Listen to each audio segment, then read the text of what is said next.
right, welcome back, ladies and gentlemen. It is the end of our week. We are in week 5, day 5. All right, man, good for Give that. yourselves a clap. Woo, we made it. Okay, who would have thought that this would have lasted this long, right? Exactly. I had no we idea. miss you guys. We really do. We miss you guys a lot.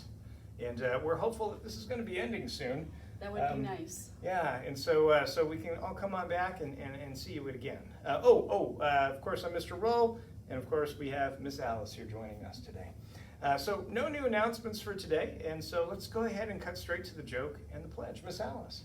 Okay, so what is the teacher's favorite sum? What is the teacher's favorite sum? I don't know. Summer. I think that's That for our one kids was too. good. I like Yeah, that that's one. for our kids as well. It feels a little bit like summer right now in Yes, some ways. exactly. Yeah. Well, anyway, let's go ahead and get to it, Miss Alice. Let us know, what do we got to do? Okay, so we're going to do the pledge. Stand at attention, put your right hand over your heart, and let's begin. I pledge allegiance to the flag of the United States of America and to the republic for which it stands, one nation, under God, indivisible, with liberty and justice for all. All right, well, Miss Well, Alice, thank you. thank you so much. Folks, let's have one more great day of online learning, and then we have our weekend. So, yeah, hey, see you guys later. Goodbye. Bye.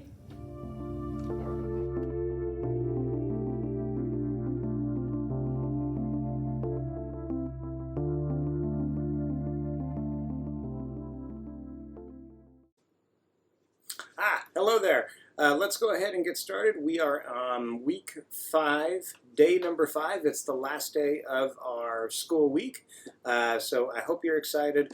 Today is going to be about a normal day. I think today's lesson is between 45 minutes to an hour long, so it's not an incredibly long day, but it's also not short. Let's go ahead and take a look at the agenda together. This chair, it's always creaky.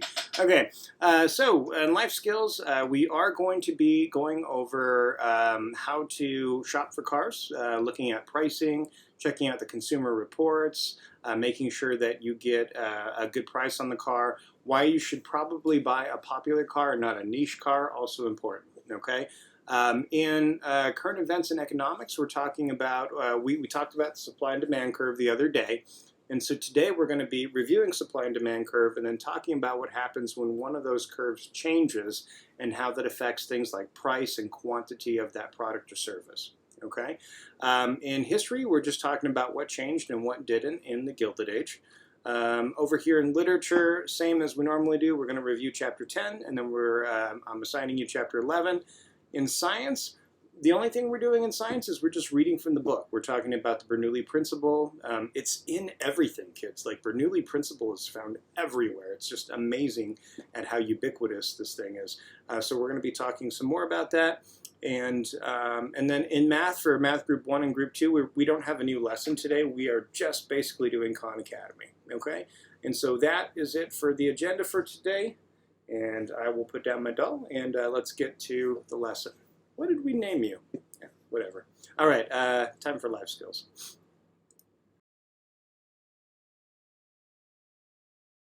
All right, hey everybody, welcome back for life skills.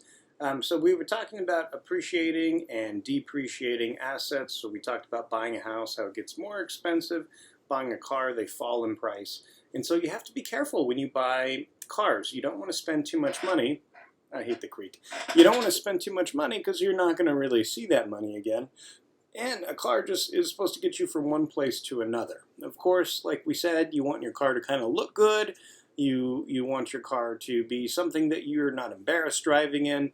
But really, at the end of the day, the most important thing about a car is that it's affordable, it's reliable, and it's safe. So let's start talking about some ways for you to tell what car is a decent thing or decent vehicle to buy and what cars you should avoid, okay? Oh, what's going on with my iPad there? Sorry guys, I'm running an iPad update while I'm recording this video. All right, so iPad is restarted.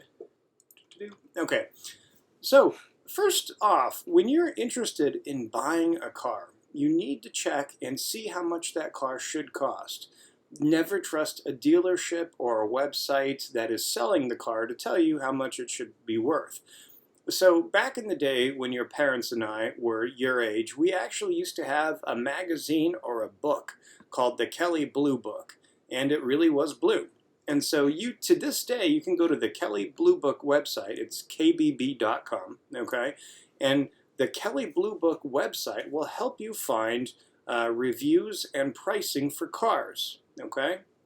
Now, before you go out and you buy a car, you want to do research at multiple places. And so the two big places that we're going to look at right now are the Kelley Blue Book website and the Edmunds website.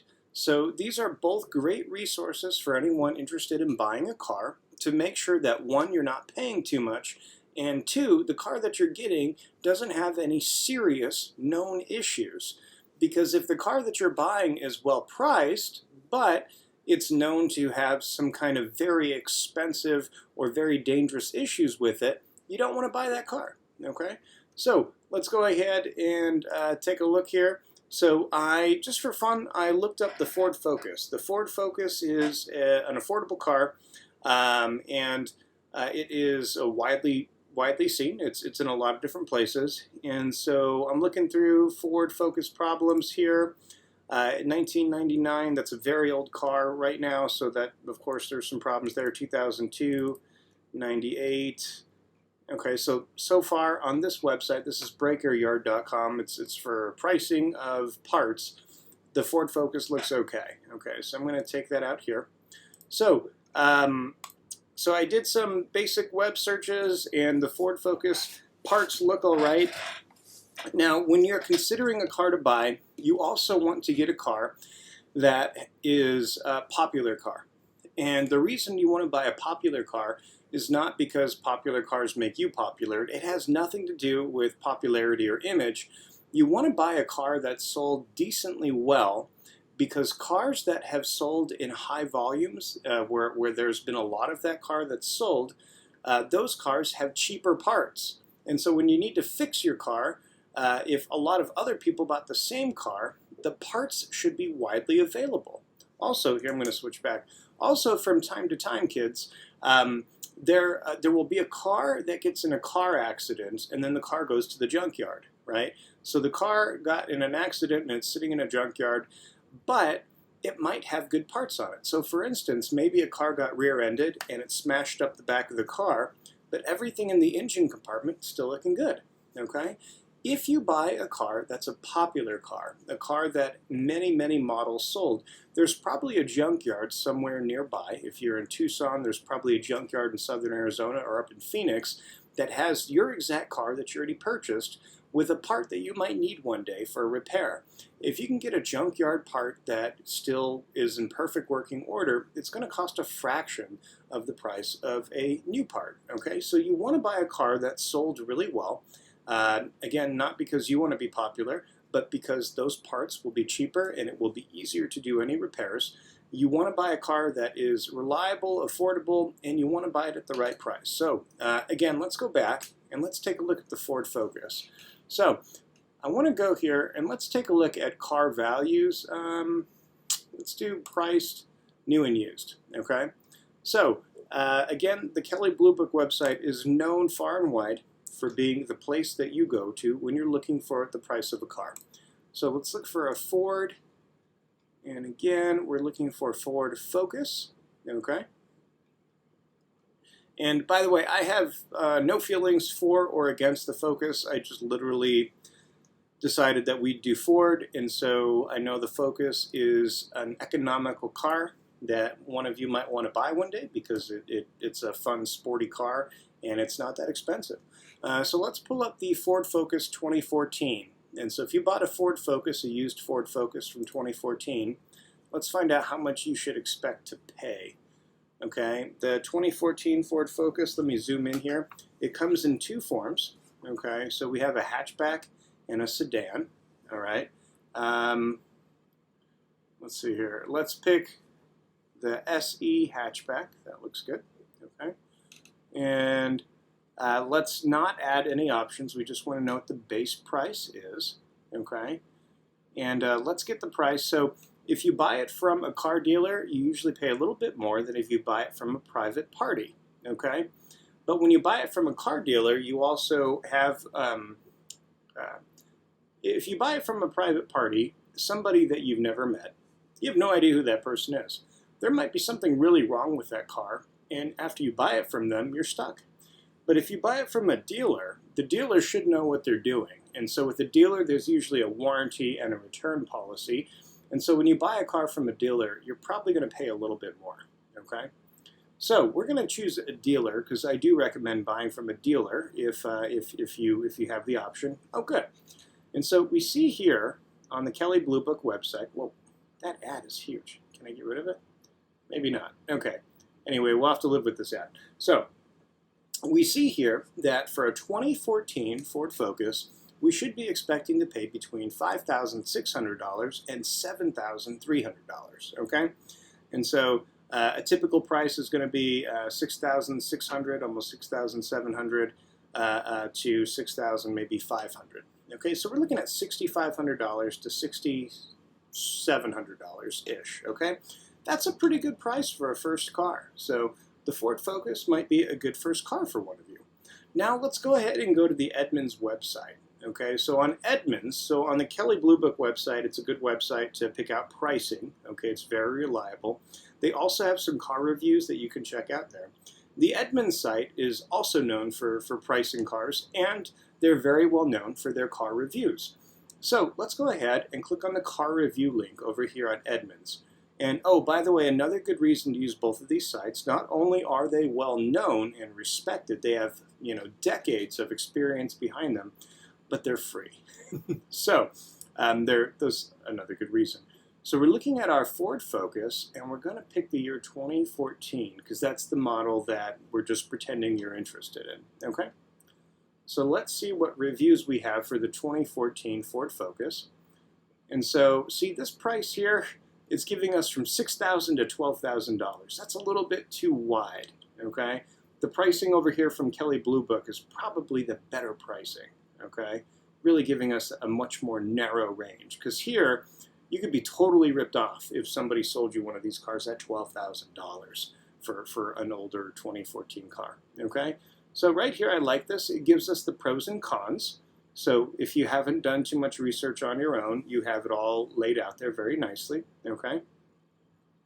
Oh, look at this, okay? So the 2014 Ford Focus, out of 209 reviews, it's not been reviewed very well, okay? So this could be a major problem. Ooh, okay? Looks like transmission is the first thing that pops up. That is a very expensive problem to fix, okay? Stay away, my 2014 exhibited intermittent, severe chattering, shuddering, or shudder, slip, grain, and noise after I bought it. Okay, big transmission issues. Okay, had it for a year and it is falling apart. Ooh, my second Focus with a bad transmission. Transmission issues that they will not fix. Ouch, okay? So it looks like you want to stay away from the 2014 Ford Focus. And you wouldn't have known that if you didn't do the proper research. So it doesn't matter if you find a great looking Ford Focus from 2014 for $6,000, okay? It doesn't matter because these things have transmission problems and they're not going to be a reliable way for you to get around, okay? Let's do one more search here. Okay, let's go back. Let's check the car value of another car that might be a good first car for one of you to look up, okay? So let's take a look at Toyota. We were talking about a Honda the other day. We just did a Ford. So let's do Toyota. Let's see, the least expensive Toyota I think is called a Yaris. Here we go. Okay. So let's do Toyota Yaris. And let's also do the same year, 2014. Okay. Let's do the lowest priced one because we want to get the most affordable one. No added options. And buy from a dealer, okay? Let's see what we got, guys. Okay, all right, it's a similar price range, it's a little cheaper. So you can expect to pay between almost $6,000, a little less than $6,000, all the way up to $8,000. So there's a wider range here, okay? So, but it's still in the same ballpark as our Ford Focus. And it looks like this little guy here. They kind of look the same. Again, a great first car. Let's go ahead and let's check out car reviews again, and let's see the Toyota Yaris 2014 and see what we can learn from Edmunds. See if it's a decent car for your first vehicle. Okay. Okay, so we have our list: agreeable handling, simple but stylish, adult-friendly back seat. Okay, so you can drive around with your friends in the back. Customer rating is much higher. Okay, it's economical and well built. Good overview. Highlights safety. Let's see here. 4 out of 5 stars for safety. Okay, that's good. We like that. Okay.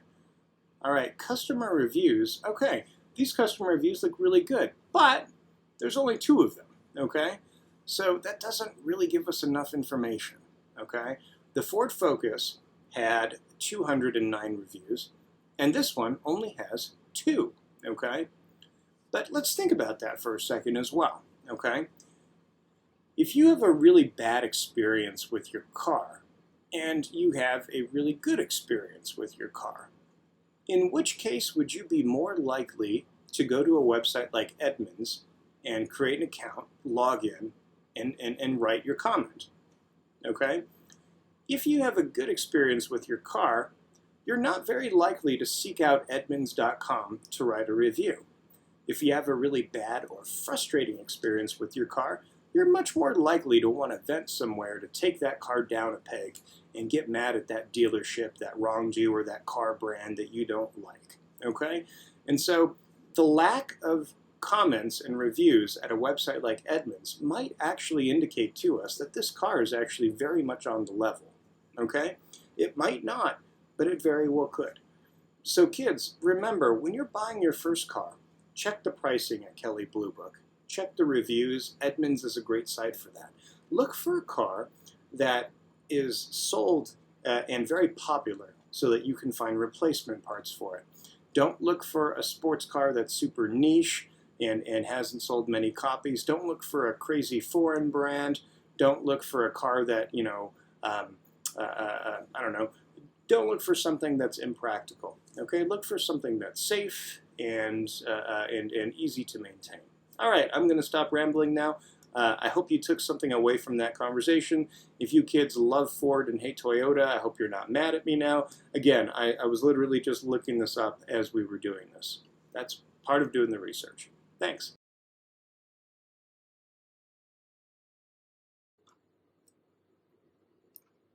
All right, ladies and gentlemen, we are in Current Events Economics for week 5, day number 5, and we've been talking about supply and demand.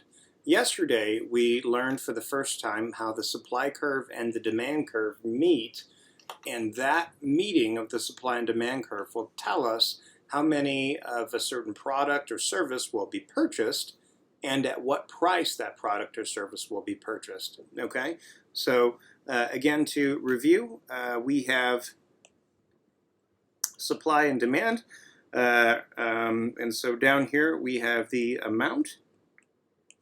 Over here we have the price, okay? And then we have our supply curve and our demand curve. Here is my supply curve.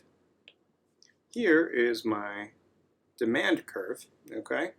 And where these two guys meet in the middle, that determines my price and how many are going to be sold, okay? So let's say, for instance, that I am talking about shoes, okay?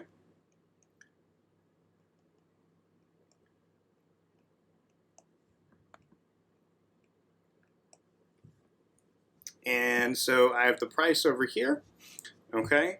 And let's say that I have a random person. I'm going to say Carla, okay?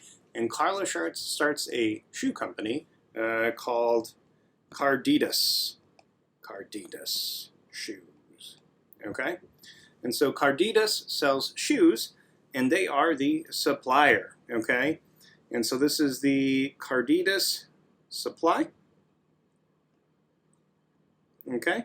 And this over here is the, let's say that this is the USA demand, okay? So, you know what? This is just the supply of shoes, okay? So this is the shoe supply, and we have the USA demand, okay? And so at this level, Carditas Shoes is selling their shoes for $40, and let's say that the number of shoes bought in the US here, these are in millions. So we're looking at about 3.5 million pairs of shoes being sold, okay? So when Carditas is the only shoe company selling shoes in the United States, Carditas is selling about 3.5 million pairs of shoes for about $40 a pair, okay? So that's how that works. Now, what happens when our supply or our demand changes? How does that affect the equation, okay? So let's say that the supply changes for today, okay? So let's say that a competitor comes along, okay? Let's say a young man named Charles or Charlie comes along and he starts a competing shoe company, okay? He starts Charbach Shoes. Who knows where he got the name? I don't, okay? So Carditas Shoes is no longer the only shoe company. Now Charbach Shoes is also making shoes. What does that do to the supply of shoes that are being sold in the United States? Well, that moves our supply curve over to the side, okay? Because now that supply curve is not just there, it's being supplemented. We're adding more supply because now we have two shoe companies, all right? And so when Charbach Shoes comes along, we have this second supply curve, okay? So with this second supply curve, things shift around. So before, when we only had Carditas shoes, every pair of shoes was selling for around $40, and we were selling about 3.5 million pairs of shoes in the United States, okay? But now that Charbach Shoes is here, okay, guess what? The pairs of shoes in the United States have actually gone up.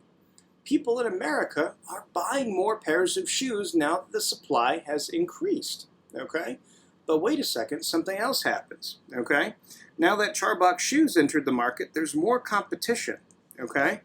So they're selling 500,000 more pairs of shoes because it went from 3.5 to 4 million, okay? So you guys see that changed right there, but the price dropped, okay? The price dropped from $40 for a pair of shoes to what looks like, I don't know, like $28 for a pair of shoes.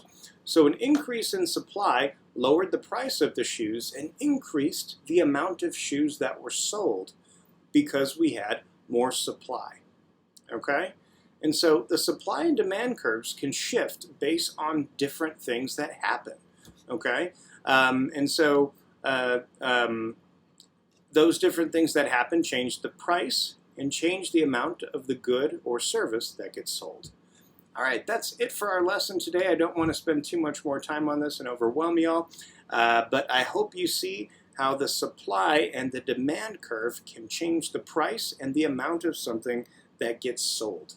Okay, that's it for today. Thanks, and let's move on to history.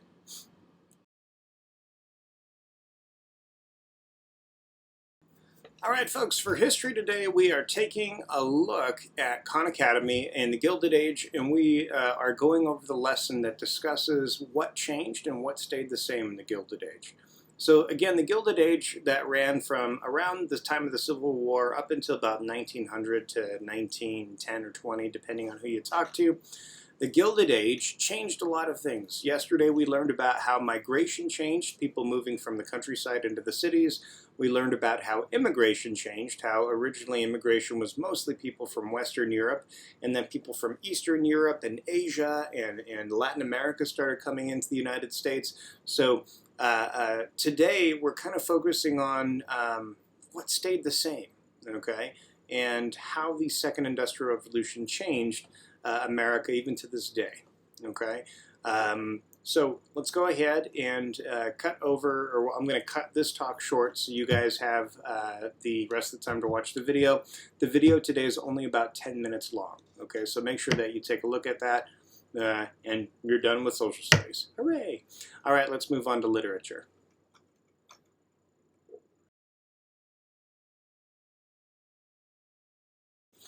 All right, so last night you should have read Chapter 10 in Tom Sawyer, and in Chapter 10 they just witnessed the murder of the doctor, and so Tom and Huck, they flee and they hide in this, I think it was an abandoned building.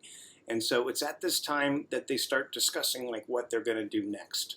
And so they're really afraid of Joe, they call him Injun Joe.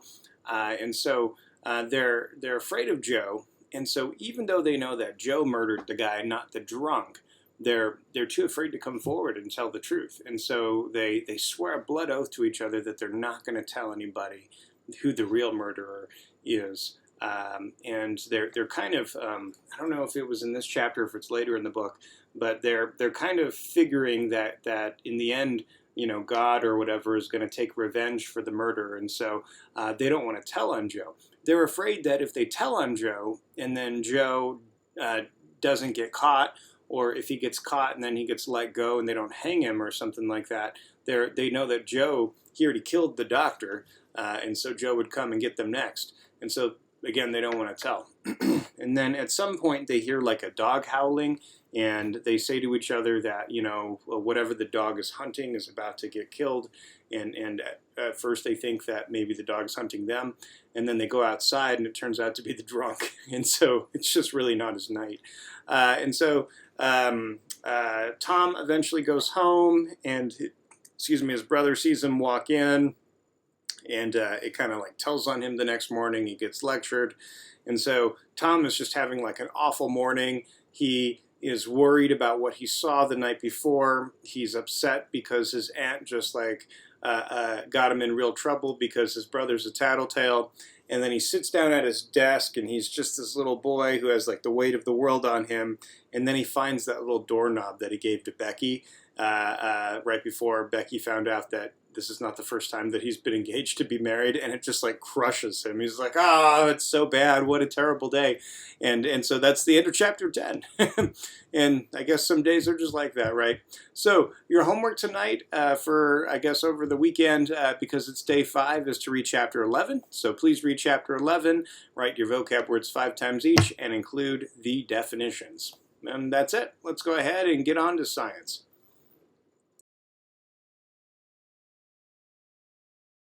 So, like we discussed yesterday, Bernoulli's principle. Bernoulli's principle is really a foundational principle in physics, and it dictates everything from water pressure to how airplanes work, and even how race cars get so fast. And so, because Bernoulli's principle is so it's so foundational, but at the same time a little counterintuitive, we're going to spend today and probably the next 2 days in week 6 just kind of going over what it is and what it means again, okay? So remember, as a review from yesterday, when you have fluid flow, and when we're talking fluids, that can be anything from like liquids to gases, okay? And so when we're dealing with a kind of fluid, okay, the Bernoulli principle applies. So areas of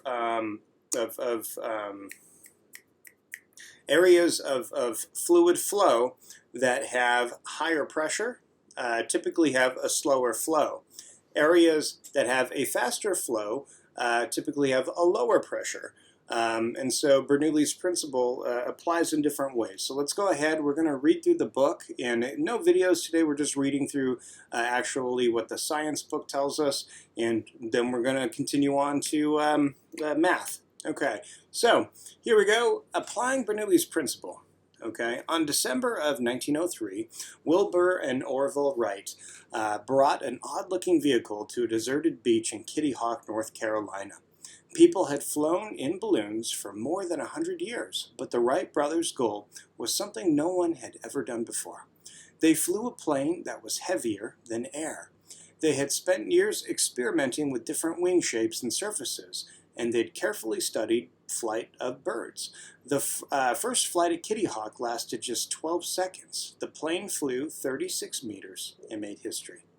What did the Wright brothers know about flying that allowed them to construct the first airplane? And how can the principles they used explain how a jumbo jet can fly across the country? The answer has to do with fluid pressure and what happens when a fluid moves. And so here is an image of their Flyer 1, the first airplane in human history. The Flyer 1 was basically, it was almost like a sky bicycle. It was just that simple and that rickety and put together like that. And they didn't have Aeron flaps yet. They actually twisted the entire wing. And they had a cloth surface over it. It's pretty cool. If you kids live in southern Arizona and you're watching this, definitely go to the Pima Air and Space Museum. They have a full-size replica of the Flyer 1 at the entrance. It's really cool. All right, so Bernoulli's principle. So far in this chapter, you have learned about fluids that are not moving. But what happens when a fluid such as air or water moves? Consider what happens if you hold a plastic spoon in a stream of running water. We talked about this yesterday. You might predict that the spoon would be pushed away by the water, but it is not. Surprisingly, the spoon is pushed towards the stream of water. This behavior of the spoon demonstrates Bernoulli's principle. The Swiss scientist Daniel Bernoulli found that the faster a fluid moves, the less pressure the liquid exerts. Bernoulli's principle states that the pressure exerted by a moving stream of fluid is less than the pressure of the surrounding fluid. The water running along the spoon is moving, but the air on the other side of the spoon is not. The moving water exerts less pressure than the still air. The result is that the greater pressure of the air still on one side of the spoon pushes the spoon into the stream of water. Similarly, if you blow above a sheet of tissue paper, the paper will rise. Moving air blown over the tissue paper exerts less pressure than the still air below the paper. The greater pressure below the paper pushes it upward. How is the pressure exerted by a fluid related to how fast the fluid moves? Okay, again, the faster the fluid is moving, the lower the pressure. Okay, Pikachu. All right, objects in flight. Bernoulli's principle is one factor that can help explain flight. From a small bird to a huge airplane. Objects can be designed so that their shapes cause air to move at different speeds above and below them. If the air moves faster above the object, pressure pushes the object upward. Okay? Again, if the air moves faster above the object, the air pressure pushes the object upward. But if the air moves faster below the object, pressure pushes it downward. The shape of the sail of a ship is somewhat like an airplane wing. The difference in the pressure on the two sides of the sail moves the ship forward. Look through Exploring Wings to see how Bernoulli's principle can be applied to airplanes, birds, and race cars. Let's see here, and let's take a look at this here. Exploring Wings. Bernoulli's principle helps explain how air moving around a wing produces a force. Airplane wings. We talked about this yesterday. The top of this airplane wing is curved. Air that moves over the top of the wing must travel further than the air that moves along the bottom of the wing. Also, the air moving over the top moves faster and exerts less pressure than the air on the bottom. This difference in pressure creates an upward force on the wing called lift. Bird's wings. Like the airplane wing above, a bird's wing is curved on the top. A bird's wing is flexible, allowing it to propel the bird as well as producing lift. Spoilers, okay? So it's talking about like a race car. Spoilers in the back of a racing car is curved on the lower side, so a spoiler is an upside-down version of an airplane wing. The greater pressure pushing downward on the spoiler gives the car better traction from its rear wheels. So kids, when you're in a sports car and you're going really fast, and you take a corner and you turn, one of the dangerous aspects of being in a race car when it's doing a turn is that sometimes the car can flip over, okay? Now, if the car has a spoiler on the back and that spoiler is pushing the car downward, If the car has a downward force on it, it's much less likely to flip over because that downward force keeps it, all four tires on the ground and prevents the flip, okay? And so that's why race cars often like spoilers. It helps the handling, especially when they're turning, okay? All right, so let's go back up here. Bernoulli's principle at home. Bernoulli's principle can help you understand many common occurrences. For example, you can sit next to a fireplace enjoying a cozy fire thanks in part to Bernoulli's principle. Smoke rises up the chimney, partly because hot air rises and partly because it is pushed. Wind blowing across the top of the chimney lowers air pressure there. The higher pressure at the bottom then pushes air and smoke up the chimney, okay? Because the wind above your chimney is moving, it's lower in pressure, and so the higher pressure air that's standing still in the chimney pushes upward, okay? Thanks to Bernoulli's principle, you can enjoy an evening by a warm fireplace without having the room fill up with smoke, okay? So if you've ever wondered why the smoke goes up the chimney, that's one of the reasons why. That and hot air rises. Okay, let's go ahead and finish it up here. Bernoulli's principle can help you understand the operation of other familiar devices. The atomizer shown in figure 20, you squeeze the rubber bulb. Squeezing the bulb causes air to move quickly past the top of the tube. The bottom of the tube is in the liquid in the flask. The moving air lowers the pressure at the top of the tube. The greater pressure in the flask pushes the liquid up into the tube. When the liquid reaches the airstream, the action of the airstream breaks into small drops. The liquid comes out as a fine mist. Figure 20. The spray of perfume from an atomizer is an application of Bernoulli's principle. Why is the perfume pushed up and out of the flask? Again, low pressure system, the high pressure comes up, and then the air moving breaks the perfume fluid into droplets. So isn't that interesting? Again, Bernoulli's principle applies to all of these different areas, okay? The water pipe that we were discussing yesterday, that's Bernoulli's principle. This perfume bottle works on Bernoulli's principle, okay? A fireplace, a race car, and an airplane, they all work on the same scientific principle. Isn't that nuts? So Bernoulli's principle is a very important thing to be able to understand. And again, because it's abstract and because it's a little counterintuitive, we're going to be going over it a bit more next week just to make sure you got it before we start quizzing you on it. Okay? All right, that's it for science today. Let's go ahead and break into math.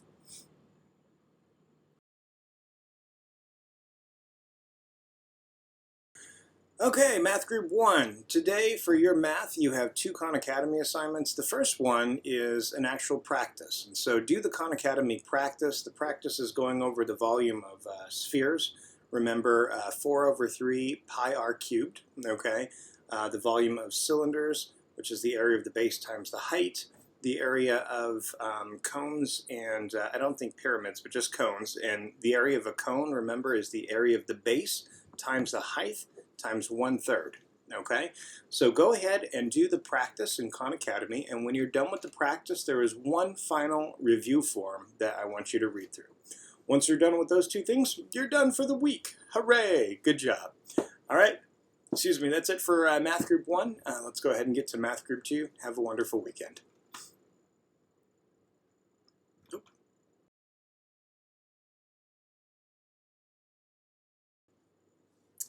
All right, let's go ahead. Math Group 2. So, Math Group 2, your math today is, you have a Khan Academy practice. And so, the Khan Academy practice will be taking word problems and giving you all the information, and you have to solve the word problem, okay?